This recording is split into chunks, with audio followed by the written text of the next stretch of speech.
Hello, I'm your host, Grayson Brulte. Welcome to another episode of SAE Tomorrow Today, a show about emerging technology and trends in mobility with leaders and innovators who make it all happen. On today's episode, we're absolutely honored to be joined by Sam Lesh, Head of Policy and Public Affairs, Waabi. On today's episode, he'll share his insights on policy and workforce development in the world of autonomous trucks. We hope you enjoy this episode. Welcome to the podcast, Sam. Thanks, Grayson. Great to be here. I'm excited to have you here because as autonomy and autonomous trucks develop, professional drivers will play a very large role in the future of autonomous trucking. And autonomous trucking, point blank, and you and I both know, will create jobs. There's a lot of chatter around the role of drivers when trucks go autonomous. Will the drivers be involved? Will they not be involved? And there's a lot of mistruths and a lot of misstatements out there. You have this unique insight from both sides of the aisle. Can you shed some light on the topic and the role that the professional driver will play as autonomous trucks scale, please? Yeah, no, absolutely. And I'm glad you asked it because I think it's a question as companies like ours and the whole ecosystem gets closer to bringing the promise of this technology to the world. A question that we're going to be asked more and more, right? And really want to kind of nip it in the bud and start talking about this in some detail. So, I think first and foremost, the biggest misconception is, as you know, and a lot of other people who both follow this space closely, but also come from the trucking industry know, is that there's this tendency to look at trucking as this giant blob where everything is the same, right? I mean, it's as if you're acting as a Disney character, and it doesn't matter which character, you just kind of run around in the costume or something. Couldn't be further from the truth, right? You talk to professional drivers who have been in the LTL space for 30 years, their experiences day to day, especially if they're doing, say, city driving, doing local pickups and deliveries, couldn't be more different than a driver who lives on the road for 6 months at a time. So even at the foundational point, right, that any sort of technology that has a very specific and narrow to start and then slowly expanding use case like autonomous trucking does is going to impact that entire very diverse ecosystem the same is just off base. And more than that, it's also the fact that a lot of this has really been studied and looked at in a lot of detail at this point. And, we have all seen over the last couple of years what COVID did to the supply chains and how much we were really struggling to even get drivers into the industry, much less stay. This is a job that is grueling and hard, especially on the long haul truckload type operations, that a lot of companies, ours included, are really focusing on.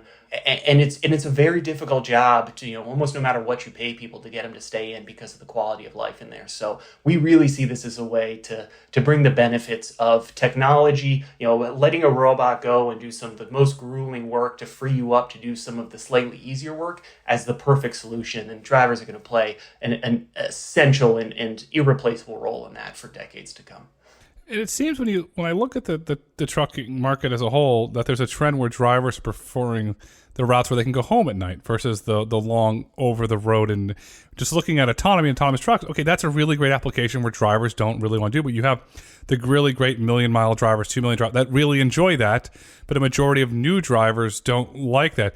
Is that where you see autonomous trucks kind of picking up the slack on those long haul routes where the professional drivers will drive the local delivery routes, perhaps the under 100 mile routes, under 50 mile routes? Absolutely. And even slightly longer too at times, right? I mean, regional routes, specialty kind of freight, right? Flatbed operations, things like that, right? Where there are, unique kind of characteristics and concerns. Sometimes, even if it's a longer route, but you need to make multiple stops along the trip, that requires you to have a driver or someone else there to unload the freight and interact with the customer. It has nothing to do with the technology. That's just the nature of, the business. But, you hit the nail on the head in terms of kind of where we've seen the next generation of drivers really wanting to go.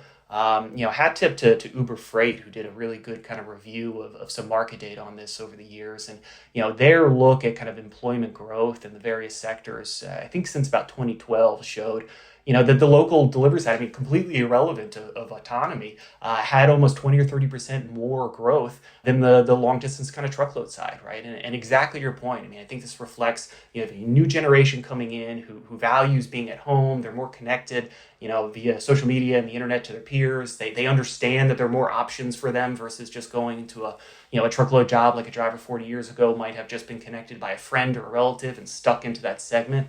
They know they have more choices and they're making deliberate, intentional choices to choose something that fits their value structure. And we're seeing more and more because drivers are people too. They want to be home with their family. They want to be there at soccer practice. And they also want to make a good wage to pay for, a life that is getting more expensive by the year at times. Yeah, the inflation's not transitory. It's sticky, and the Fed's going to have to keep raising interest rates to get under control. You see, I've noticed a trend. I live here in Florida. I noticed a trend where I'm going to call them entrepreneur professional drivers are doing car carriers. All these different car carrier brands. Around come October, the snowbirds come down, and it used to be horseless carriage. That was the one company. And now you're seeing all these other carriers pop up. Like, okay, somebody figured out a really good niche. Well, these professional drivers, does that become a nationwide trend where they start to find these niches? Perhaps it's car carriers. Perhaps it's getting a hazmat certification or oil and gas. Do we kind of see those niches start to explode since you do need that human element, that human touch to move that type of cargo? Absolutely. I think you're completely right that is, again, happening even irrespective of autonomy, right? And I think some of that is because you have cycles in trucking, right? Where, especially on the spot market, rates can kind of go up and down and are constrained and impacted by macroeconomic effects. The driver shortage plays into that. A bunch of other factors play into fuel prices play into that. And you see there's a lot of drivers who, when times are good, decide to get into trucking, buy their own truck, want to kind of be in the business because they think those good times are going to continue. And then they realize that's not the case. And some of that is the beauty of the free market in some ways, where they then face a choice and they choose to adapt and they find those niche markets where they can exist for a long period of time and make good money too, right? You're not beholden to one or two customers or, a broker who, you might need to build a relationship with in order to make sure that you get good, reliable freight. You're able to pick something that works for you. To your point about Florida, maybe you're on a repetitive route, kind of going up and down 95 or something like that. But then you also, you develop a rapport with those customers. And I think that's happening in general for people who want to stay in the business and who want to make money doing it. Because if you look at the car carrier, you have the report, they trust you. That customer knows that car is safely going to get to their house or to the landing area. In certain towns, you have to go to a certain landing area to unload the cars. And they know that.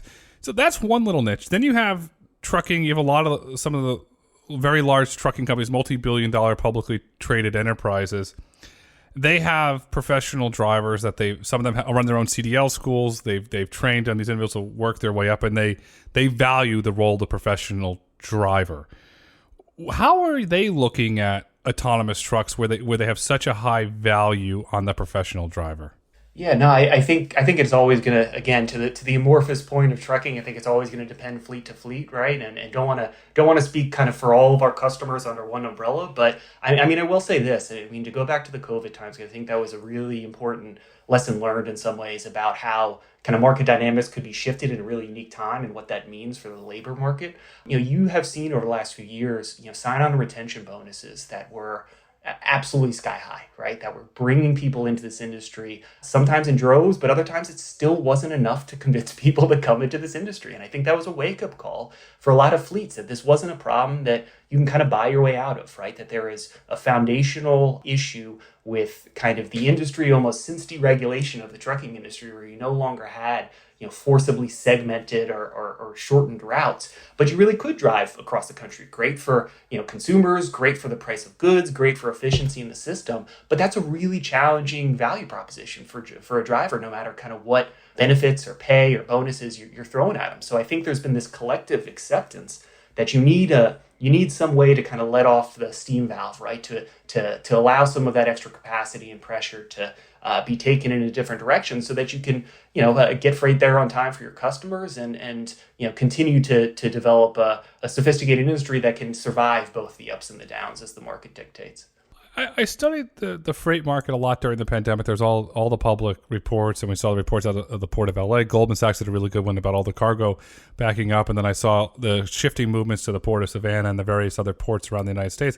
So I started looking into the data and running different models and scenarios where this is all hypothetical, so take it with that. If autonomous trucks were at scale, so Waabi's operating at scale with your partners, your peers in the industry are operating at scale, I came to the conclusion that autonomous trucks could help to shore up the supply chain and could have helped to unplug some of those ports. And to me, it became a hybrid solution. So you have the really great professional drivers on this side hauling, and you have the autonomous trucks on this side hauling. Is that where this is going? Do we get a hybrid approach when Waabi and your peers begin to scale? I think for sure. I mean, some of it is the dynamic racing that you know, which is, you need to build these trucks, right? Like we at Wabi believe in making sure that this technology is integrated at the assembly line, and assembly lines can't produce an infinite amount of trucks every single year, right? So even if we were in a perfect world where we were pulling the safety driver today and everything was going to be deployed nationwide with absolutely no limitations on weather or anything else, people still need to build the actual trucks, right? They need to build a redundant platform, put our technology in, and I think that's going to, at a bare minimum, right, really ensure that there is a phasing in of our technology into existing fleets. And that gets into to the point that I think you're making too, which is, whether there's going to be room for, say, a human driver in an autonomous tractor on the same lane for years going forward. I think the answer is absolutely. It might be going to a different destination. One is just better suited for human driving, because of mountainous terrain or weather or other things, for the next couple of years that are more difficult. But then, an autonomous tractor can take it maybe 3/4 of the way there and then, drop and hook and service another customer in a different direction. So, I think, it's not an if and or an if then, it's more of an or, where you're going to be able to have a driver kind of driving on the same lane as an autonomous tractor, for years to come, in addition to the work that just isn't really suited to autonomy, those local pickup and deliveries and other things that I mentioned before. I think when you look at the local pickup and deliveries, as the industry is clearly moving to a hub-to-hub, and Uber Freight did another report on that, the hub-to-hub, the economics of the hub-to-hub, you're going to have first and last mile jobs that are going to be created. And then I look at this and say, you're going to have a lot of economic stimulus. They can go to their kids' Little League game. Perhaps they go out for a hot dog and a hamburger and a milkshake after, or they go to the movies. You're going to have this really interesting economic stimulus that's going to happen because we need it. So me being me, and you know me well enough, Chattanooga, Tennessee, high concentration of truck drivers that live there, high concentration of trucking companies. The average home is $265,000 right now to buy a home in Chattanooga, Tennessee. 30-year fix at 8%, you're paying $565,000 for that house, almost double what you're paying. We've got a problem. It's not going to be able to survive, and that's where if autonomy can come into the picture, we can have this economic stimulus, create high-paying local jobs. They can afford to buy that house. Now you've got something really, really special there with this industry.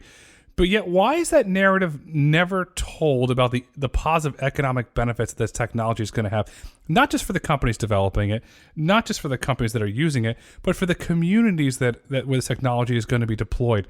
They're going to see the positive benefits as well.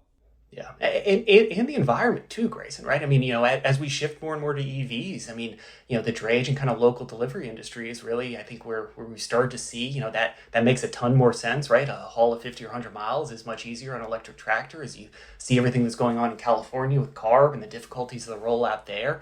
It's also, a lot of those drivers, especially if they're doing local routes, live in the communities where they're going to be driving around, right? I mean, that's been one of the historic biggest problems is, in port communities is just the quality of the air as you have lines a mile long kind of waiting to get in and out of the ports of, the oldest, dirtiest trucks that basically exist in the ecosystem, also sitting in your backyard, essentially, waiting to pick up freight. So, it's got to create jobs in parts of the country that otherwise, somewhat untouched, right, by trucking. They basically drive through because there isn't a, consolidated market right there, to actually have that freight be the end destination to, I'm not going to say Chattanooga, but, a smaller town kind of, surrounding Chattanooga, right, where it doesn't have the volume. But it absolutely could make sense in, say, Chattanooga, for instance, to have that be a hub where drivers go and service a mileage radius around them in a way that, you can really kind of uplift and bring jobs to an area that was otherwise really depressed. I mean, we really look at this as an opportunity. I mean, again, trucking is the most common job in, I think, 23 to 24 states across the country. I mean, this is already an industry that's big. Freight volumes continue to go up as trucking gets more competitive. You can see a diversion of freight from, say, air to and rail and back onto the truck. There's more and more job growth to be had here. Why wouldn't we put this in kind of regional and local communities where that otherwise tend to not be as serviced by the trucking industry just because of freight patterns? Yeah, look at this way. Take malls, and we've seen the data around malls that are around. Make them logistics centers.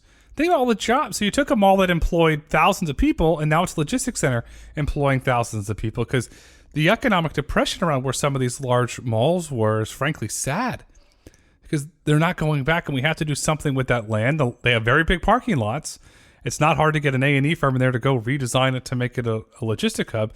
That will be real interesting to see when that happens.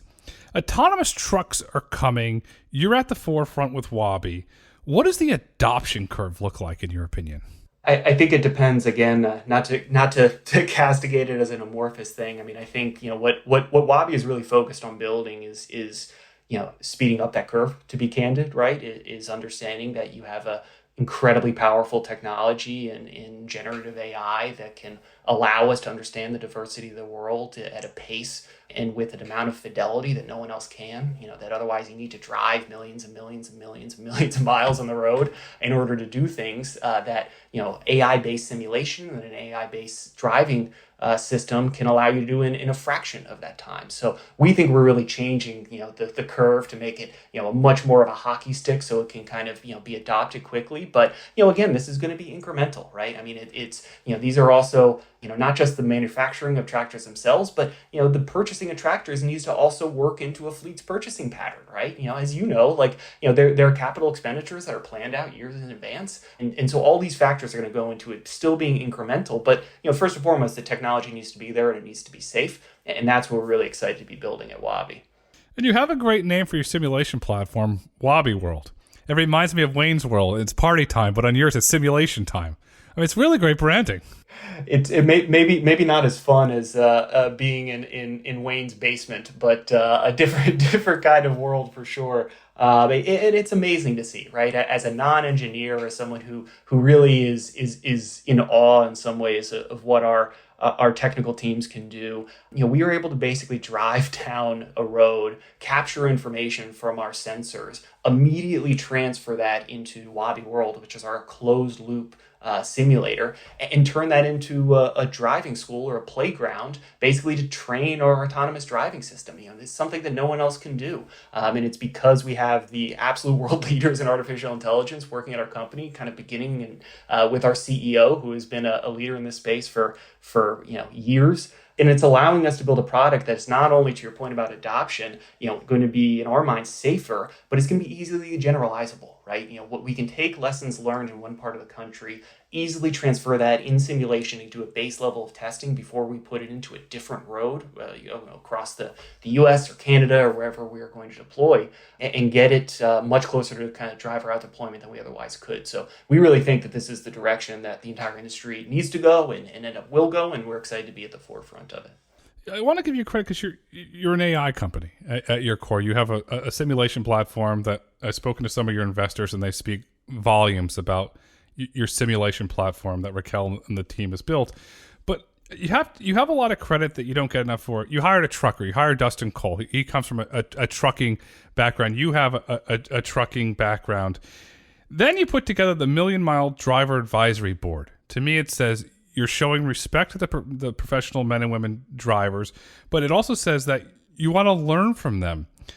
Why did Wabi take the step to put together the Million Mile Driver Advisory Board, and what are you hoping to learn from members of that board?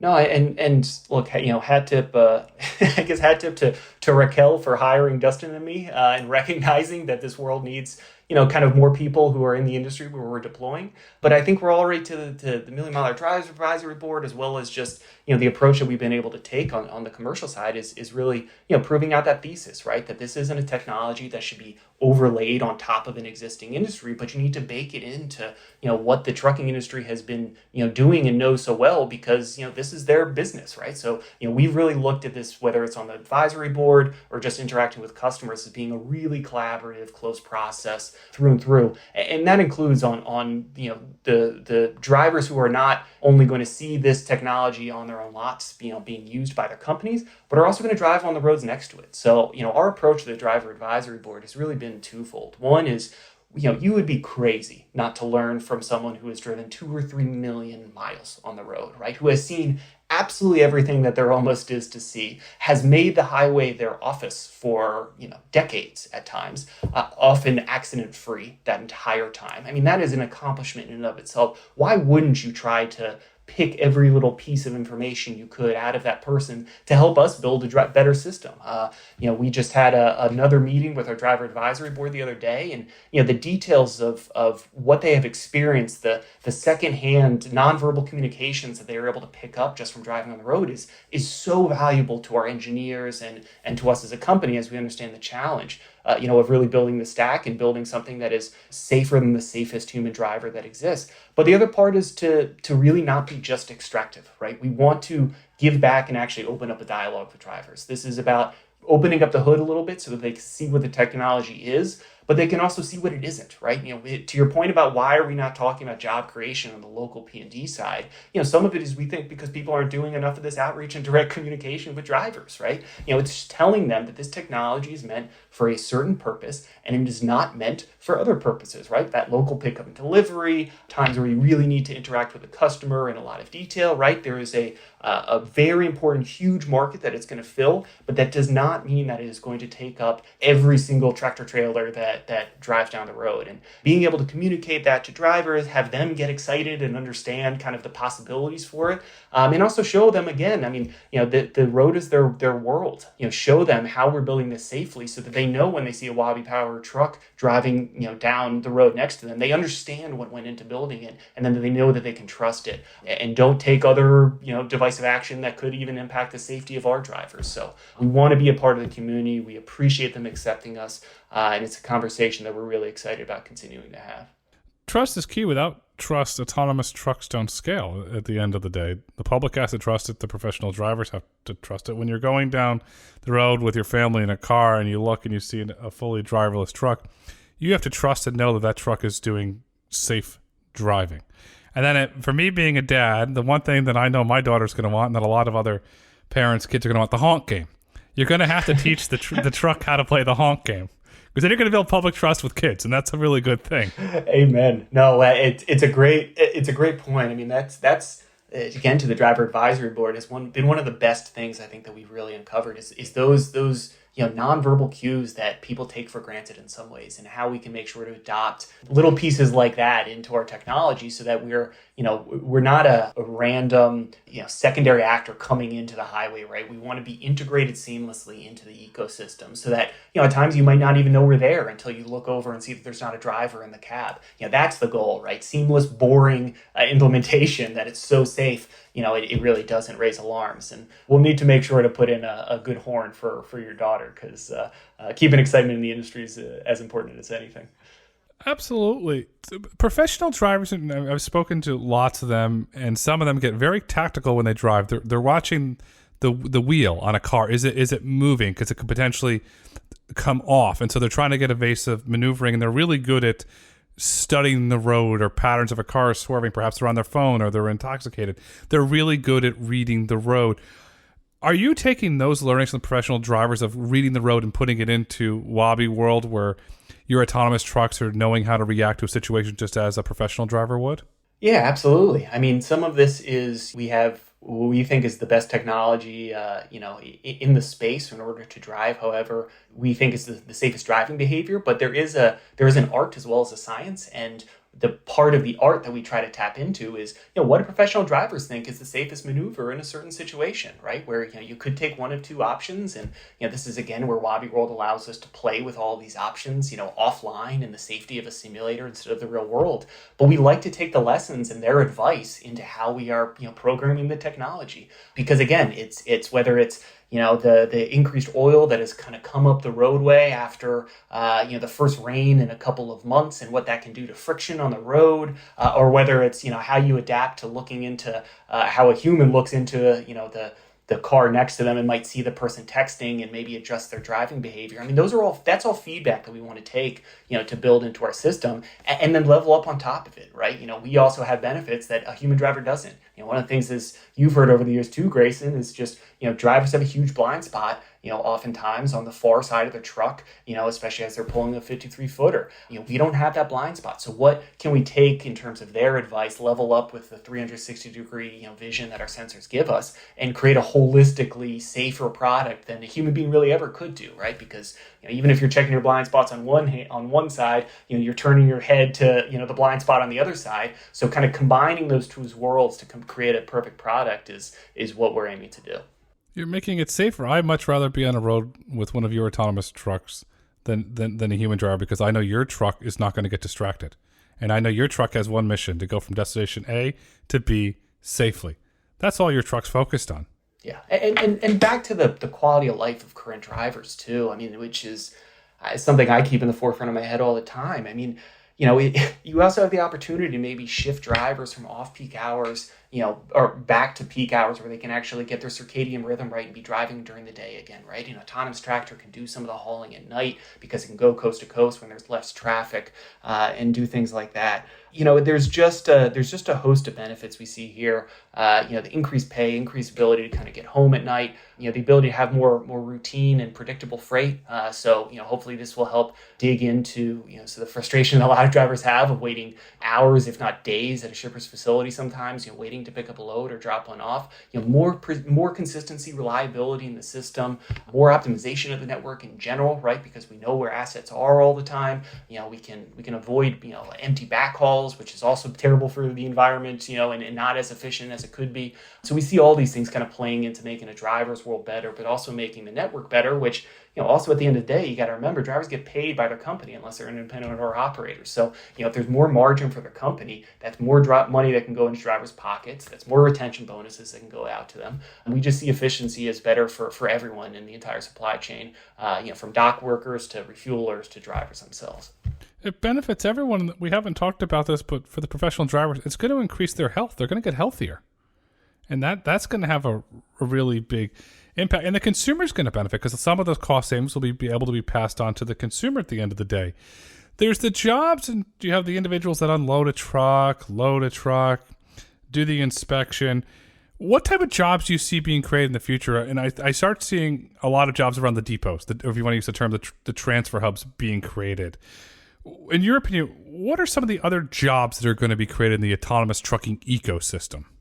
Yeah, absolutely. You're going to need people at those depots who can help with calibration, right, of the truck sensors. You're going to need people who are remote dispatchers, right, who can plug in and help, breadcrumb or direct the truck to, answer questions that it pings off of them, when it's out on the road. You're still going to need the base type operations though too, which is, people doing the pre-trip, people doing the post-trip, people refueling and, just making sure that everything in the truck is in good working order, as well as the loading and unloading.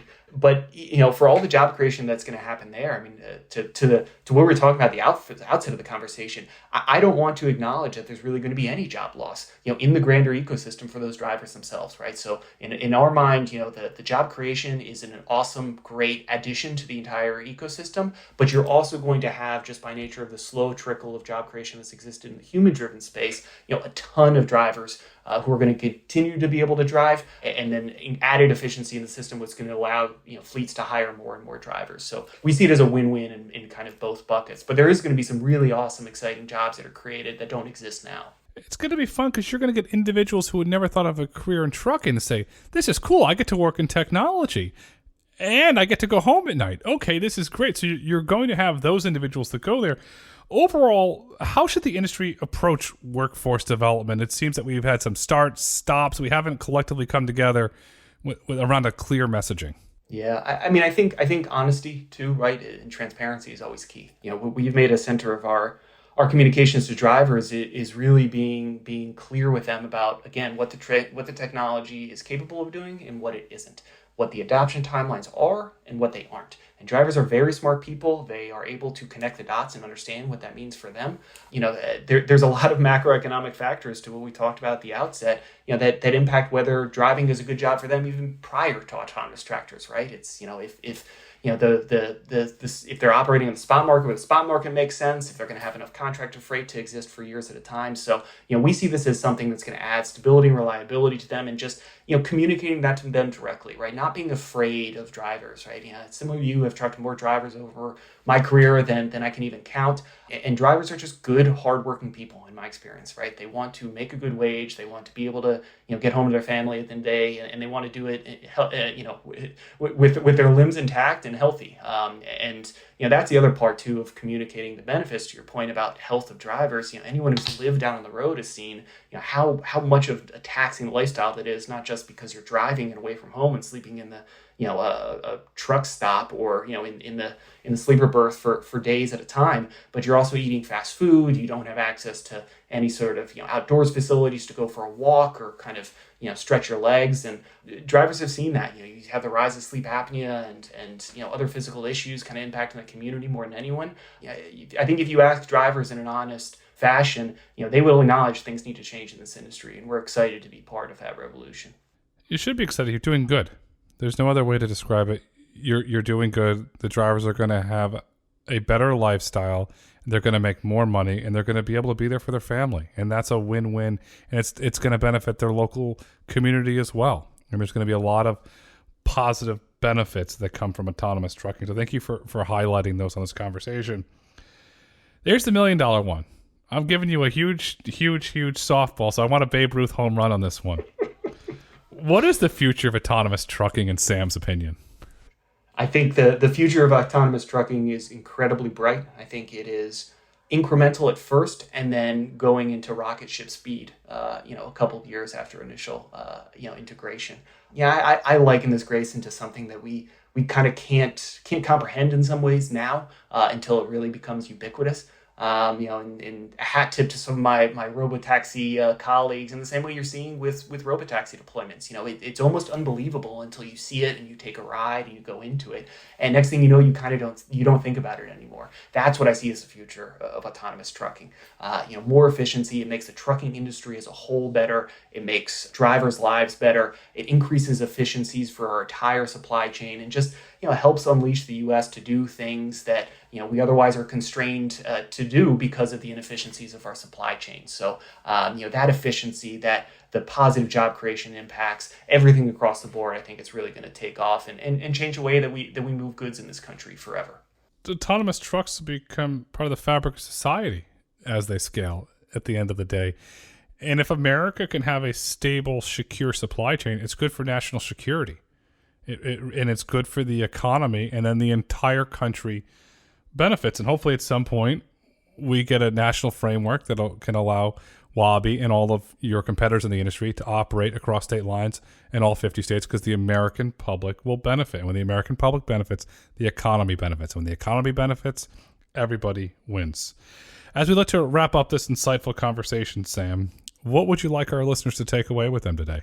You should understand that the fear and consternation that people might have heard from truck drivers is real, but don't be scared of it, right? Embrace it. Take that as an opportunity to talk to drivers directly, understand where they're coming from, have reasonable and open and transparent conversations with them, and I think you'll be really surprised with the results. Drivers are savvy, smart people who have seen more and more technology come into the cabs of their trucks over not only the years but the decades now, and understand kind of what the future holds. They just want to make sure it works for them and isn't thrown on top of them. So we see this as a huge and amazing opportunity to start that conversation with them now, and we have really been seeing the results already for our driver advisory board. So we'd say to other people, get on board. Let's go talk to people. Get on board, sit down, have a coffee with an individual professional driver or somebody that works in the trucking industry.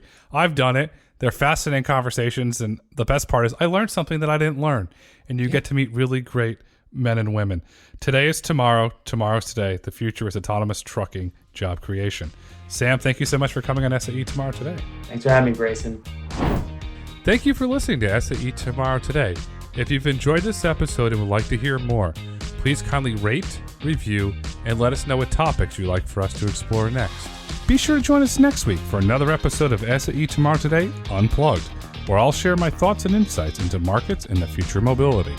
SAE International makes no representations as to the accuracy of the information presented in this podcast. The information and opinions are for general information only.